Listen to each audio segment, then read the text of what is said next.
إذا نودي للصلاة من يوم الجمعة فاسعوا إلى ذكر الله صدق الله مولانا العظيم.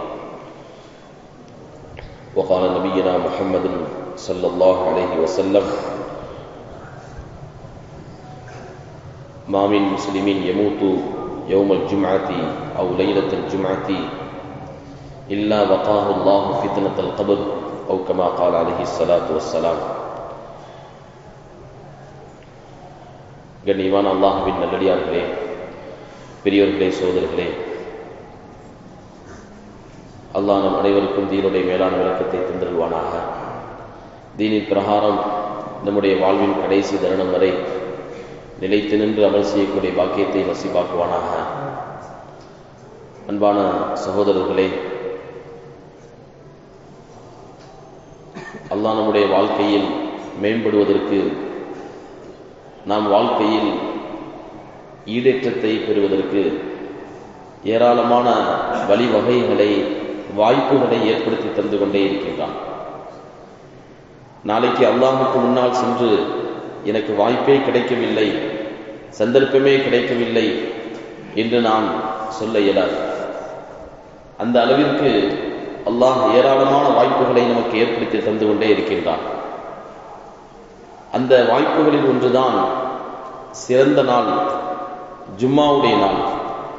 இந்த ஜும்மாவுடைய நாளும் அல்லாஹ் நமக்கு தந்திருக்கக்கூடிய ஒரு பெரிய பாக்கியம். இந்த ஜும்மாவுடைய நாளுடைய மேன்மையை, அதனுடைய மதிப்பை நாம் உணராததன் காரணமாக எல்லா நாட்களை போல ஒரு நாளாக இந்த ஜும்மாவுடைய நாள் கடந்து சென்று விடுகின்றது. இந்த ஜும்மாவுக்கென்று என்ன ஒரு மகத்துவம், கண்ணியம் நாம் மனதில் வைக்க வேண்டுமோ அதை வைக்க நாம் மறந்து விடுகின்றோம். அதனால் இதனுடைய சிறப்பு குறித்து நாம் பெரிதாக எடுத்துக்கொள்வதில்லை, அதற்காக வேண்டி உண்டான முயற்சிகளில் நாம் ஈடுபடுவதில்லை. இது ஒரு பெரிய வருத்தமான ஒரு விஷயம். எனவே அன்பான சகோதரர்களே, ஜும்மாவுடைய தினத்தில் ஜும்மாவுடைய நாளை பற்றி, அதனுடைய சிறப்பை பற்றியும் நாம் பேச வேண்டும். இந்த ஜும்மாவுடைய நாள் இது மிகச் சிறந்த நாள். ரசூலுல்லாஹி ஸல்லல்லாஹு அலைஹி வஸல்லம் ஒரு ஹதீஸிலே சொன்னார்கள்: ഖൈറു யௌமின் தலஅத் அலைஹி ஷம்ஸ், சூரியன் உதிக்கக்கூடிய நாளிலேயே மிக சிறந்த நாள் ஜும்மாவுடைய நாள். எல்லா நாளும் சூரியன் உதிக்கின்றன, சூரியன் உதிக்காத நாள் இதுதான் இருக்கின்றது. ஆனால் ஜும்மாவுடைய நாள் என்பது இது நாளிலேயே மிகச் சிறந்த நாள் என்று ரசூல் ஸல்லல்லாஹு அலைஹி வஸல்லம் சொன்னார்கள். இன்னொரு ஹதீஸிலே நபி அவர்கள் சொன்னார்கள்: இன்ன யௌமல் ஜும்அத்தி சய்யிதுல் அய்யாம், ஜும்மாவுடைய நாள் இந்த நாளுடைய தலைவன், நாட்களின் தலைவன். வஅலமுஹா இன்தல்லாஹ், அல்லாஹ்விடத்தில் மகத்தான நாள் ஜும்மாவுடைய நாள். அல்லாஹ் கண்ணியப்படுத்தியிருக்கக்கூடிய நாள் இது. இந்த நாளை அல்லாஹ் எவ்வளவு கண்ணியப்படுத்தி இருக்கின்றான் என்றால், மிக முக்கியமான நிகழ்வுகள், மிக முக்கியமான சம்பவங்கள், அந்த சம்பவங்கள் எல்லாம் ஜும்மாவுடைய நாள்ல தான் நடந்திருக்கின்றன, ஜும்மாவுடைய நாள்ல தான் நடக்கும். அது என்ன முக்கியமான சம்பவங்கள்? நம்முடைய வாழ்க்கையின் துவக்கம் ஹஜ்ரத் ஆதம் அலைஹிஸ்ஸலாம் அவர்களில் இருந்து ஆரம்பிக்கின்றது. ஹஜ்ரத் ஆதம் அலைஹிஸ்ஸலாம் அவர்களை அல்லாஹ் படைத்தது ஜும்மாவுடைய நாளில். யதார்த்தமா ஜும்மாவுடைய நாள்ல படைச்சதான் கிடையாது. ஜும்மாவுடைய நாள் தான் படைக்க வேண்டும் என்று அல்லாஹ் ஜும்மாவுடைய நாள்ல படைச்சான். خلقallahu فيه ஆதம், ஆதம் அலைஹிஸ்ஸலாம் அவர்களை படைத்தான். இன்னொரு ஹதீஸில் வருகின்றது, ஹஜ்ரத் ஆதம் அலைஹிஸ்ஸலாம் அவர்களை படைச்சு அல்லாஹ் அவர்களுக்கு மலக்குகளை சஜிதா செய்ய சொன்னான். இப்லீஸ் சஜிதா செய்யவில்லை. அதற்கு பிறகு ஹஜ்ரத் ஆதம் அலைஹிஸ்ஸலாம் அவர்களை அல்லாஹ் சுவனத்தில் குடியமர வைத்தான். அந்த சுவனத்தில் குடியமர வைத்த நாடும் எந்த நாள் என்றால் ஜும்மாவுடைய நாள் தான். அதற்கு பிறகு அல்லாஹ்வுடைய நாட்டம், ஹஜ்ரத் ஆதம் அலைஹிஸ்ஸலாம் உலகத்திற்கு வந்தார்கள். இந்த உலகத்திலே மனித சஞ்சாரம் ஆரம்பிக்கின்றது, மனித வாழ்க்கை இந்த உலகத்தில் ஆரம்பிக்கின்றது. இந்த உலகத்தில் ஹஜ்ரத் ஆதம் அலைஹிஸ்ஸலாம் அவர்கள் வந்த நாளும் ஜும்மாவுடைய நாள். நபி ஸல்லல்லாஹு அலைஹி வஸல்லம் ஒவ்வொன்றாக அடுக்கி கொண்டு வந்து சொன்னார்கள், ஹஜ்ரத் ஆதம் அலைஹிஸ்ஸலாம் வஃபாத்தானதும் அதில்தான். இது எல்லாத்தையும் சொல்லிவிட்டு ரசூல் ஸல்லல்லாஹு அலைஹி வஸல்லம் அவர்கள் இந்த ஜும்மாவுடைய நாளுக்கு இப்படி அல்லாஹ் சிறப்பு படுத்தியிருப்பதற்கான காரணம் என்ன தெரியுமா? ஒஃபீஹி ஸாஅத்துன், இந்த ஜும்மாவுடைய நாள்ல ஒரு நேரம் இருக்குது. 24 மணி நேரம் ஜும்மாவுடைய நாள், எந்த நேரம் என்பது தெரியாது, ஆனால் ஒரு நேரம் இருக்கின்றது. லா யஸ்அலுல் அப்து ஃபீஹி ஷைஅன் இல்லா அஅதாஹு மா லம் யஸ்அல் ஹராமன்.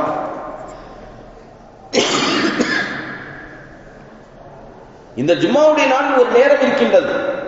அந்த நேரத்தில் ஒரு அடியான் எதை கேட்டாலும் அல்லாஹ் கொடுத்துருவான். ஹராமை தவிர்த்து அவன் கேட்கக்கூடிய எந்த துஆவாக இருந்தாலும், எந்த பிரார்த்தனையாக இருந்தாலும் அல்லாஹ்விடம் கேட்டால் அதை கொடுத்து விடுவான். அப்படிப்பட்ட துஆ ஒப்புக்கொள்ளப்படக்கூடிய நேரம், மகத்தான நேரம் ஜும்மாவுடைய நாள்ல இருக்கிறதுனால இந்த ஜும்மாவுடைய நாள்ல அல்லாஹ் சிறப்புப்படுத்தினான். ஹஜ்ரத் ஆதம் அலைஹிஸ்ஸலாம் அவர்களை படைத்தது இந்த நாளில் தான், சுவனத்தில் அவர்களை குடியமர்த்தியது இந்த நாளில் தான், உலகத்தில் அவர்களுடைய வாழ்க்கை துவங்கியது இந்த நாளில் தான், ஹஜ்ரத் ஆதம் அலைஹிஸ்ஸலாம் வஃபாத்தானது இந்த நாளில் தான். இது எல்லாத்தையும் ரசூல் ஸல்லல்லாஹு அலைஹி வஸல்லம் அடுக்கிக் கொண்டு வந்து இறுதியாக ஒரு விஷயத்தை சொன்னார்கள். இந்த நாளில் தான் கியாமத் நாளும் வரும். ரொம்ப முக்கியமான சம்பவம் அல்லவா நம்முடைய வாழ்க்கைக்கு. இந்த நாளில் தான் எல்லாம் நடந்தன. மிக முக்கியமான சம்பவங்கள் இந்த நாளில் தான் நடந்தன. மிக முக்கியமான சம்பவங்கள் இந்த நாளில் தான் நடக்கும். அதுதான் கியாமத் நாள். கியாமத் நாள் வருவதும் இந்த ஜும்மாவுடைய நாளில் தான். எந்த வருஷம் வரும், எந்த மாசம் வரும் தெரியாது, அது யாருக்குமே தெரியாது. ஆனால் வரும் பொழுது அது ஜும்மாவுடைய நாளாக இருக்கும். அதனால்தான் ரசூல் ஸல்லல்லாஹு அலைஹி வஸல்லம் சொன்னார்கள், அதன் காரணமாக ஜும்மாவுடைய நாள் வந்தால் எல்லாத்துக்குமே ஒரு பயம் வந்துடும். மனுஷனுக்கும் ஜின்னுக்கும் மட்டும்தான் அந்த பயம் இருப்பதில்லை. மனிதன் ஜின்னை தவிர்த்து எல்லா படைப்புகளும், மலக்குகளாக இருக்கட்டும், வானமாக இருக்கட்டும், பூமியாக இருக்கட்டும், எல்லாம் இந்த ஜும்மாவுடைய நாள் வந்தால் பயப்படுகின்றன. ஏனென்றால் அந்த ஜும்மாவுடைய நாளில் தானே கியாமத் வரும். கியாமத் என்றால் யாருக்கும் தான் பயம் இருக்காது, எல்லோரும் பயப்படுவார்கள் என்று ரசூல் ஸல்லல்லாஹு அலைஹி வஸல்லம் இந்த ஜும்மாவுடைய நாளுடைய சிறப்பை பற்றி, மேன்மை குறித்து சொன்னார்கள். அன்பு சகோதரர்களே, பெரியவர்களே, அதே மாதிரி ரசூல் ஸல்லல்லாஹு அலைஹி வஸல்லம் அவர்கள் இந்த ஜும்மாவுடைய நாளுடைய சிறப்பை சொல்லும் பொழுது, இந்த சிறப்பை கொடுத்தது யார்? இந்த சிறப்பை கொடுத்தது அல்லாஹ். இது யாரோ 4 மனிதர்கள் கூட்டம் போட்டு நம்ம ஒரு நாளை தேர்ந்தெடுப்போம், அந்த நாளில் ஜும்மா தொழுவோம், அந்த நாளை நல்ல நாளாக பார்ப்போம் என்று மனிதர்களாக தீர்மானித்ததல்ல. இது அல்லாஹ் தீர்மானித்தது. இந்த கண்ணியத்தை கொடுத்தது அல்லாஹ்.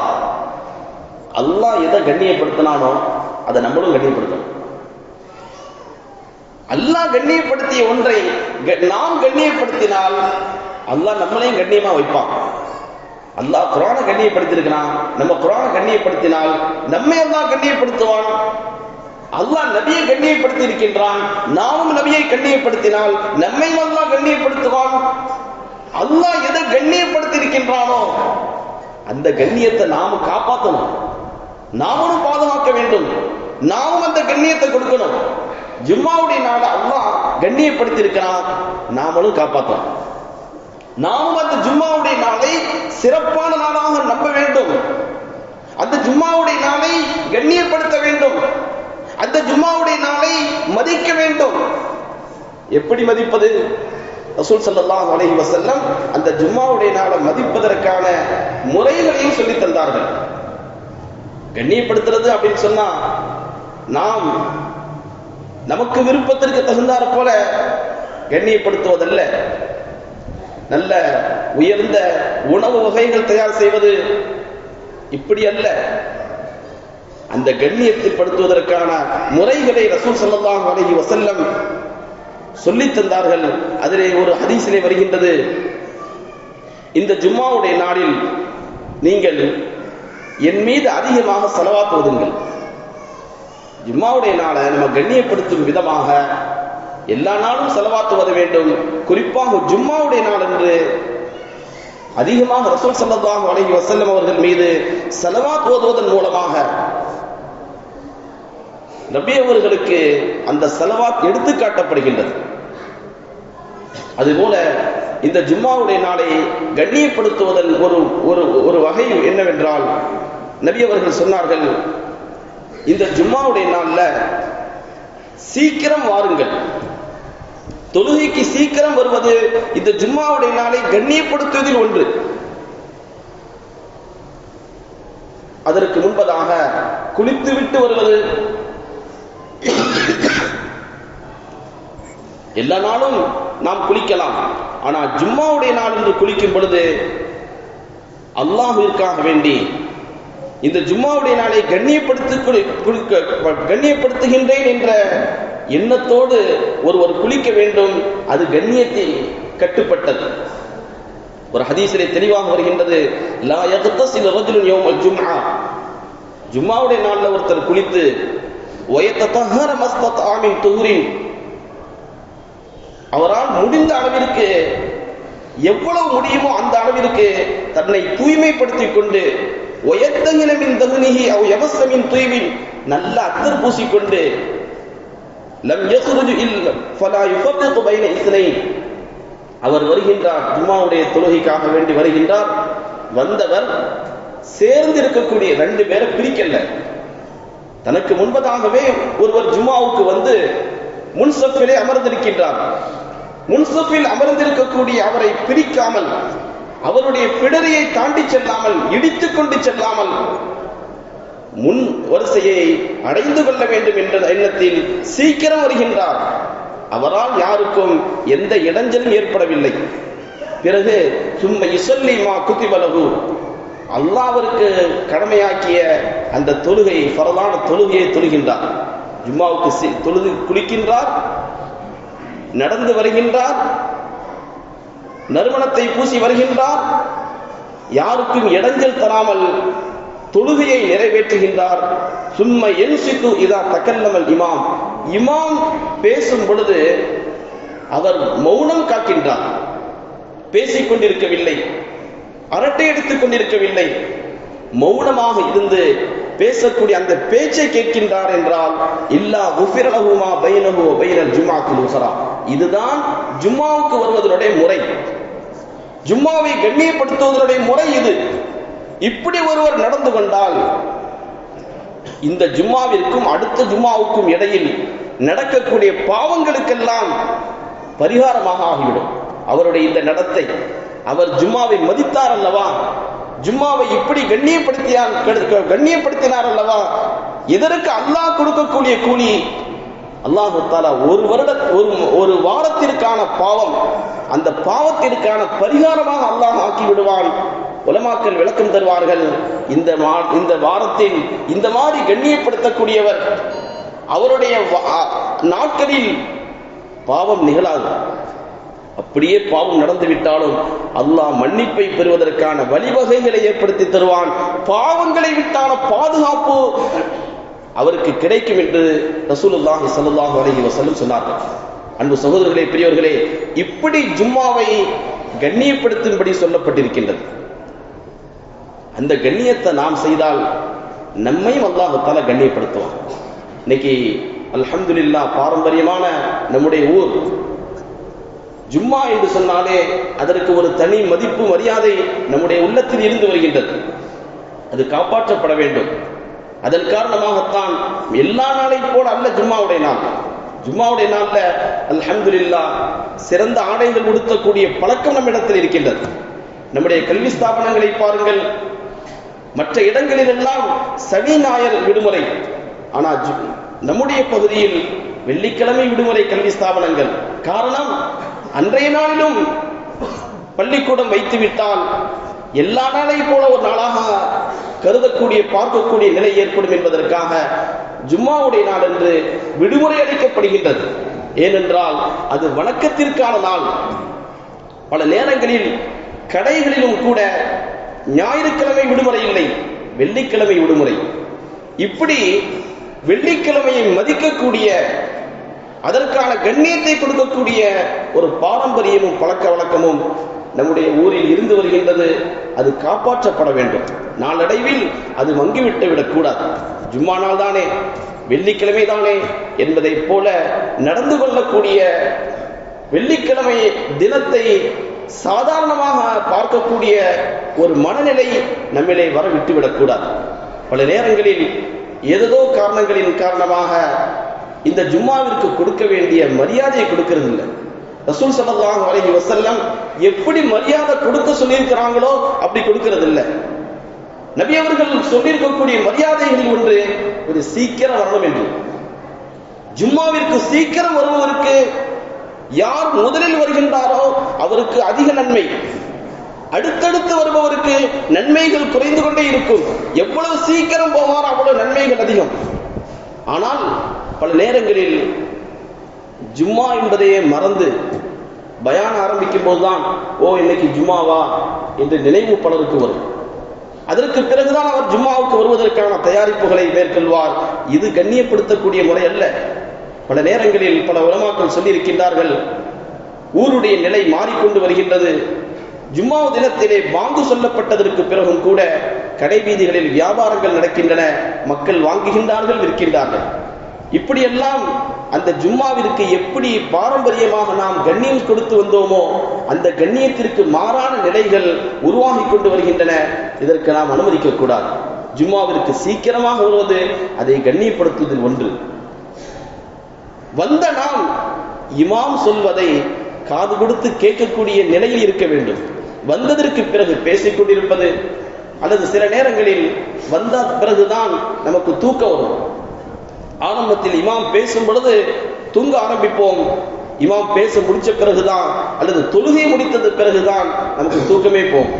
பல நேரங்களில் தூங்கக்கூடிய அந்த சகோதரர்கள் எல்லாம் அவங்களுடைய குரட்டை சப்தம் கேட்கின்றது, வாய்கள் பிளந்திருக்கின்றன. இந்த அளவிற்கு அவர்கள் ஜும்மாவிற்கு வரும் பொழுது அது அதற்கான மரியாதையாக பார்க்கப்படாது. இவர் ஜும்மாவை மதிக்கின்றார், தொழுகையை மதிக்கின்றார், பள்ளிவாசலை மதிக்கின்றார் என்பதற்கான ஒரு மரியாதையாக அதை பார்க்கப்படாது. எனவே இந்த மரியாதைகளை எல்லாம் நம்முடைய வாழ்க்கையில் சேர்த்துக் கொள்ள வேண்டும். இன்னும் சொல்ல போனால் சில நேரங்களில் படிப்படியாக அந்த மரியாதைகள் குறைந்து குறைந்து சிலர் ஜும்மாவுக்கு கூட வருவது கிடையாது. ஜும்மாவை விடக்கூடியவர்களும் கூட உருவாகி கொண்டு வருகின்றார்கள். ஜும்மா தானே, ஜும்மா தொழுவார், அதனால் என்ன ஆயிட போகுது? ரசூல் ஸல்லல்லாஹு அலைஹி வஸல்லம் சொன்னார்கள், லயன்தஹியன் அக்வாமுன் அன் வதஇஹிம் ஜும்ஆ, ஜும்மா விடாமல் உங்களை தற்காத்துக் கொள்ளுங்கள். அப்படி ஜும்மாவை விட்டு பழகிட்டா அல்லாஹ் பாதுகாக்க வேண்டும், உள்ளத்தின் மீது முத்திரை இடப்பட்டுவிடும், அவருக்கு நேர்வழி என்பதே கிடைக்காமல் போய்விடும் என்று ஒரு எச்சரிக்கை ரசூல் ஸல்லல்லாஹு அலைஹி வஸல்லம் சொன்னார்கள். ஜும்மாவை விடுவது மிகப்பெரிய பாவம். அந்த ஜும்மா மிகச் சிறந்த நாள், கண்ணியமான நாள். அதற்கான கண்ணியத்தை, மரியாதையை நாம் தர வேண்டும். அதுபோல நம்முடைய வாழ்க்கை முறையும் அமைத்துக் கொள்ள வேண்டும். பேச்சோடு நாம் இதையும் சொல்ல வேண்டும், சில நேரங்களில் நம்முடைய பிள்ளைகளுக்கான கல்வி ஸ்தாபனங்களை தேர்ந்தெடுக்கின்றோம். தேர்ந்தெடுக்கும் போதே தெரியும் அந்த கல்வி ஸ்தாபனங்களில் ஜும்மாவிற்கு அனுமதி கிடையாது. நீங்க நல்ல கல்வி ஸ்தாபனங்களை தேர்ந்தெடுங்கள், உங்களுடைய பிள்ளைகளுக்கு நல்ல கல்வியை கொடுங்கள். ஆனால் அதற்காக இறைவன் எதை கண்ணியப்படுத்தினானோ, அல்லாஹ் எதற்கு மரியாதையை செய்ய வைத்தானோ அந்த மரியாதையை தராத கல்வி ஸ்தாபனங்கள், எங்களிடத்தில் வெள்ளிக்கிழமை எல்லாம் தொழுவதற்கு அனுமதி இல்லை என்று சொல்லக்கூடிய அளவிற்கான கல்வி ஸ்தாபனங்களில் நம்முடைய பிள்ளைகளை படிக்க வைத்து அதன் வழியாகத்தான் ஒரு கல்வி கிடைக்க வேண்டும் என்று சொன்னால் அந்த கல்வி தேவையில்லை. எதை அல்லாஹ் கண்ணியப்படுத்தியிருக்கின்றானோ அந்த கண்ணியத்தை கொடுக்கக்கூடியவர்களாக நாம் இருக்க வேண்டும். எப்படி கண்ணியப்படுத்த வேண்டும் என்று சொல்லப்பட்டிருக்கின்றதோ அந்த மாதிரி கண்ணியத்தை கொடுத்து நாம் வெள்ளிக்கிழமையை கண்ணியப்படுத்தினால் அல்லாஹ் நம்மை கண்ணியப்படுத்துவான். நம்முடைய வாழ்க்கை கண்ணியமான வாழ்க்கையாக இருக்கும், மரியாதையான வாழ்க்கையாக இருக்கும். அல்லாஹ் கண்ணியப்படுத்தியதை நாம் அவமரியாதை செய்தால், கண்ணியப்படுத்த தவறினால் அதற்கான நிலையும் அதுபோல, ரிசல்ட்டும் அதுபோல மாறிவிடும். அல்லாஹு தஆலா அந்த மாதிரி மோசமான விளைவுகளை விட்டு நம்மை பாதுகாப்பானாக.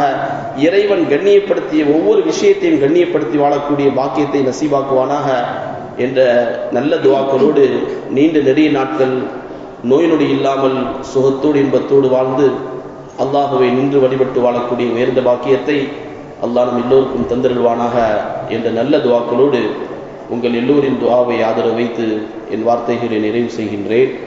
வாஹ்ரு தஅவானா அல்ஹம்துலில்லாஹ்.